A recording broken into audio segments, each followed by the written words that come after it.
Thank you all for coming this morning, braving the morning hangover.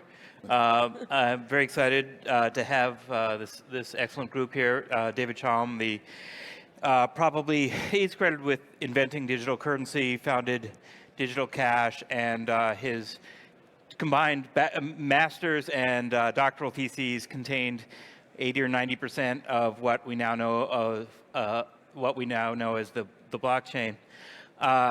And Brittany Kaiser has had quite a journey recently from Cambridge Analytica to sort of being on the other side of the privacy fight to switching sides and now running her own foundation trying to educate people on their digital rights. This really seems like one of the defining issues of our times. Yes. And it may be at a critical juncture now.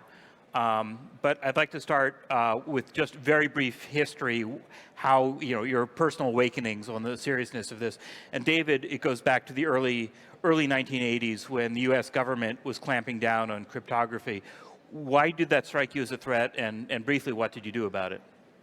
Well, the head of the NSA was threatening people to not have sessions, even or whole conferences, certainly not on cryptography, threatened them with the full force of the federal government. Basically, there was a doctrine of born classified that was developed in the nuclear weapons space that they were trying to translate to cryptography. So there would be no public discussion of cryptography. It would remain the exclusive province of government.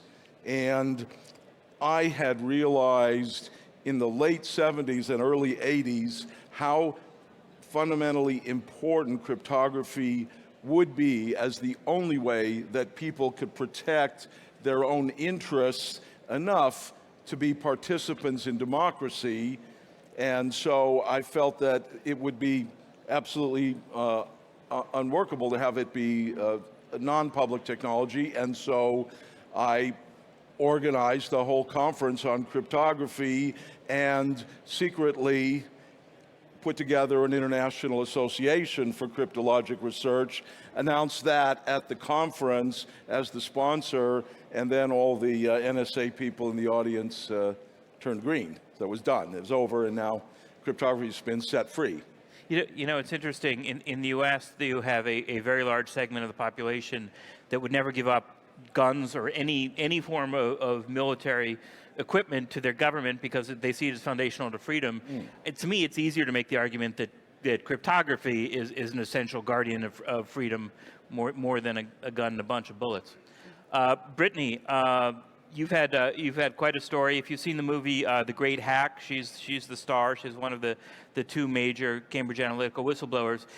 But you actually started out as a Democrat, and probably you didn't worry as much about privacy before you started working for Cambridge Analytica. So give us the highlights of your awakening. Very true. So I started using data in political communications in 2007 when I joined the Obama campaign. And I spent very many years working for nonprofits and charities and UN agencies doing data-driven communications. All of the data that we were collecting was going to figuring out how to get people to register to vote for the first time, how to care about issues that were so important to me and I wanted other people to engage with. All of the messaging was positive and all of the social impact was positive. So I didn't think about the other side of the equation. It wasn't until year 3, I'm at Cambridge Analytica and I'm seeing the fallout from Brexit. I get a presentation from my colleagues that worked on the Trump campaign and the Trump super PAC. And I saw the ways that data was used to target people.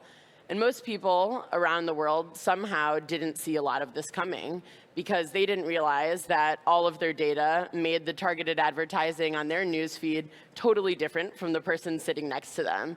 And I realized, hey, most people do not realize the amount of data that they produce every single day, the amount of data that is collected about them and then is bought and sold and traded around the world to both private and public organizations, and how that's used. And we have no transparency, hardly any opt-in to that, and we definitely don't have any consent as to how our data is used once it's out of our hands.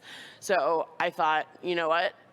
I've got to go out there and I need to start explaining to people what this is, because there's no way that we're ever going to be able to protect ourselves if people just remain completely unaware. It actually seems like a pretty large segment of the American economy and perhaps the world economy is dependent on the lack of privacy. They're multi-billion-dollar companies, Multi-trillion-dollar industry, multi-trillion-dollar built on the backs of our information. Yes. What are the stakes right now in the privacy battle? Well, I mean, I think that we are at a, as you said, Joe, critical juncture. We are at an inflection point, really, in the history of civilization, because technology has reached the point where it's already started to influence the selection of governance in dozens of countries around the world, and those influences have been towards, let's say, a consolidation of power, let's say for elites, more or less.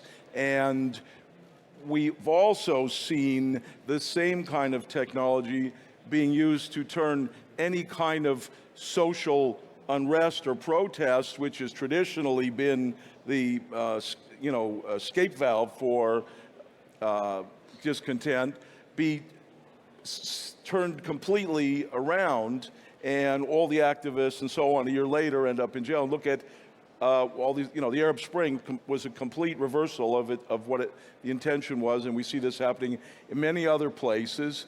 So, and then if you look at, countries that have already very strong surveillance, they are using this same technology to increase that surveillance, and I think their populations are really feeling it, at least from my travels.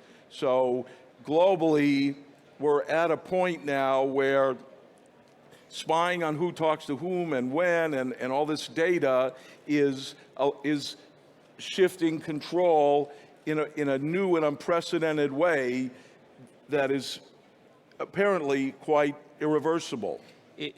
All right, Brittany, what kind of, you've seen firsthand the impact of this sort of thing on democracy in the U.S., the Brexit vote in the U.K. Are we at a tipping point? Is privacy about to go away forever? Well, I'm sorry to tell you, but if you had a Facebook profile before April 2015, you can't get your privacy back. That data has already been bought and sold and traded around the world, and there's no way out of the millions of databases that it's probably on that you're getting it back. And the amount of data that we've produced ever since we were born, the amount of companies that currently own that, where we don't have a right to delete and take it back, there's just, when I talk about protecting data, I talk about the data that I'm going to produce now and for the rest of the future, the data that my children and my grandchildren are going to produce. All of us here, we cannot get our privacy back from the past. But you know what? The most valuable data sets are real-time data, new data. So the data that we're producing from here forward is going to be more valuable than everything we've produced in the past. So that's why I worked so hard on legislation and regulation and advising technology companies that are fixing these problems, because we can have all the laws and regulation in the world, but if it is not enforceable by technology, the tracking and traceability of data, transparency, opt-in and consent and permission structures, and the ability to monetize our data for ourselves instead of just giving it away nearly for free, then there's no way forward. It has to be technology and law together. Okay, so both of you are really dedicating a lot of your efforts towards improving privacy now, and I want people in the audience to hear what you're doing and think about what they can do if this concerns them at all. Let me stay with Brittany first, because you were talking about the legislation. So here in Europe we have GDPR. On the other hand, Mr. Snowden said the other day by video that the biggest companies can afford a lot of lawyers, and while the law might be a good first step, we won't really know until there's really, really large, meaningful fines against them year after year for the things that they're already doing. Do you have a sense of how, because you've worked on both continents, What do you think about GDPR? Is it a game changer, or is it just a first step? And is it going to have a real impact, or is it just more clicking that, yeah, I have read and agreed to the terms and conditions? I think it's already had an impact, but more on public awareness. The amount of companies that are writing to us and saying, hey, I'm holding data on you. Do you still consent for me to hold that? I'm sure most people in the audience have received one of those emails since last May 25th when GDPR was enacted. That's great and all. GDPR says that our data is our property, therefore we have rights to know who's holding what on us, and if we want to request a copy of that, if we want to request to delete it, that we have the right to do that as well. Now, the state of California in the United States has made nearly a carbon copy of that goes into enactment in this coming January. That's great and all, but it only holds companies of a certain size to account, and it doesn't apply to political organizations. So as you can understand, that greatly concerns me, that 501c3s and 4s, nonprofits, PACs and super PACs, political campaigns will not be subject to that law. Now, obviously, a lot of Silicon Valley companies will, which is great, but you know what? I don't think a fine is enough. It's great that the FTC has a $5 billion budget to invest in protecting American consumers from here forward, thanks to Mark Zuckerberg. But I think that's not going to stop Mark paying that small invoice, small to him, right? Not small to the FTC, but paying that invoice doesn't deter him from making an unethical choice in the future. I love what Senator Elizabeth Warren has put forward, which is the Corporate Executive Accountability Act, which means, you know what, if through negligence like Facebook or Equifax, you allow people's personal data to be breached, that is criminal negligence and you are going to jail. I'm sorry, but that's what we need. So, David, you take a much more technical approach, given your background. Your new company, or one of them, is Elixxir. It's a platform. It is, but it's about messaging, and similar to Tor, but maybe Tor on steroids. Is that fair? Can you talk a little bit? This is not going to be for your grandmother right now. This is for early adopters. But Right now. Tell us what it does now and how you see it evolving. Well, today, I will later announce that our messaging system will be started to be used by the thousands of people who've signed up on our waiting list app. This is like kind of a historic moment, I think. If you look at smartphone use, the killer app is clearly messaging integrated with payments. This is the WeChat and what all the other messaging apps are trying to move to. It makes perfect sense. That's what consumers want. There are already billions of users of messaging integrated with payments, and they have a market cap of over $1 trillion. And, you know, my experience is, and I think the received wisdom generally, is that major changes in society only happen, and certainly only happen relatively rapidly, if you think about it, when the public can really exert an economic influence over corporations or government. And so the history of social media has proven that, you know, the public moves from one social media system to the next. They vote with their feet. It's happened over and over again, from AOL to MySpace and so on. Therefore, what I think is needed to solve the destruction of democracy globally and freedoms more generally is to provide a replacement product for messaging integrated with payments. In other words, something that your grandmother can switch over to easily that will provide similar functionality, excuse me, but will actually destroy the metadata before it's created. Now, you have to realize that corporations cannot offer such a product, A, because it doesn't really have a business model that will work for them, and B, because they're always subject to governments forcing them to reveal their keys or the user's keys. So the only way to provide a replacement for WeChat is by blockchain. And because the key thing about blockchain, in case you haven't noticed it, is that it's outside of the control of governments.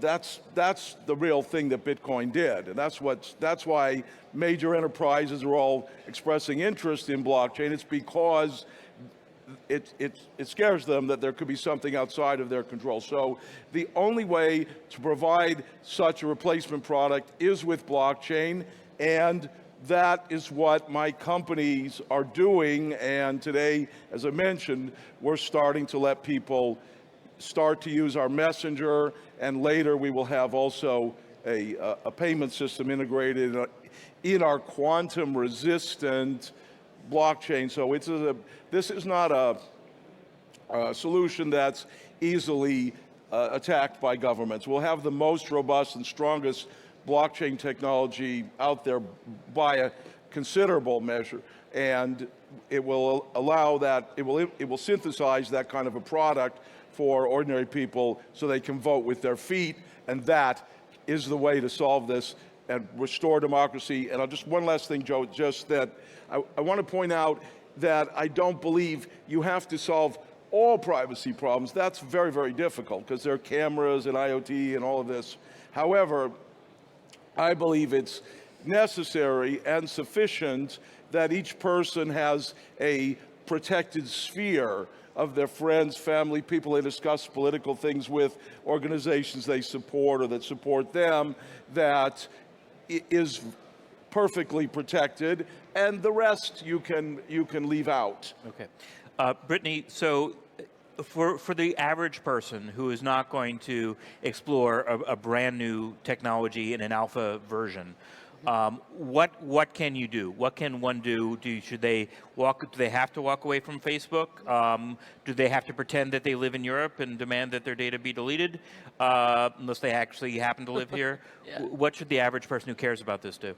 Well, again, I always say that there are 3 different solutions that need to be implemented together, and you guys have agency. You can take part in all 3 of them every day, and that's education, legislation, and using ethical technologies that help protect your privacy or help protect your data, even if you do want to share it, so that you can share it securely. So on the education front, one of the biggest problems with data targeting is that we do not have digital literacy. A lot of us do not understand the types of technologies that we need to use to protect ourselves. We don't know how to spot disinformation. Kids don't know how to protect themselves from cyberbullying. People don't understand what an ethical code would look like in interacting with other people online. So there's a new educational standard called DQ, like IQ or EQ. It's a digital intelligence quotient. And that means you should understand everything from your data rights to basic cybersecurity protocols. You can go to dqinstitute.org to learn more about that. It's supported by the World Economic Forum, OECD, IEEE, a lot of big companies like Microsoft, a lot of the companies that are displaying out there actually that have helped build that. And so we're helping implement that into the education system, so kids will start learning that before they touch their first device. I think that's a long-term solution. But also, all of you guys need to call your legislators. Legislators don't know that they have so many supporters of data protection and data privacy. So if you really want to own your data like you do any of your other property, be able to monetize it for yourself, protect it, and have transparency, you need to call your legislators. It's super easy. You can send them an email. You don't need to expect a response. They just need to see in their inbox that people care about these issues and go out there and do it. But also, yeah, maybe you do have to get off Facebook in the future. I'm still there because we don't have all the alternatives. I'm a big blockchain proponent as well, so maybe you guys should check out voice.com. Sign up for the beta. It's coming out very soon. It's a new social network that came out from Block One where you own your data. There are no fake accounts and bots and trolls because of the KYC AML digital identity standard. I mean, there's a lot of stuff to look forward to. Okay. Thank you very much. I'm sorry that's all we have time for. I really appreciate your listening, and thanks to both our panelists. Wonderful. Thank you, guys. Thank you.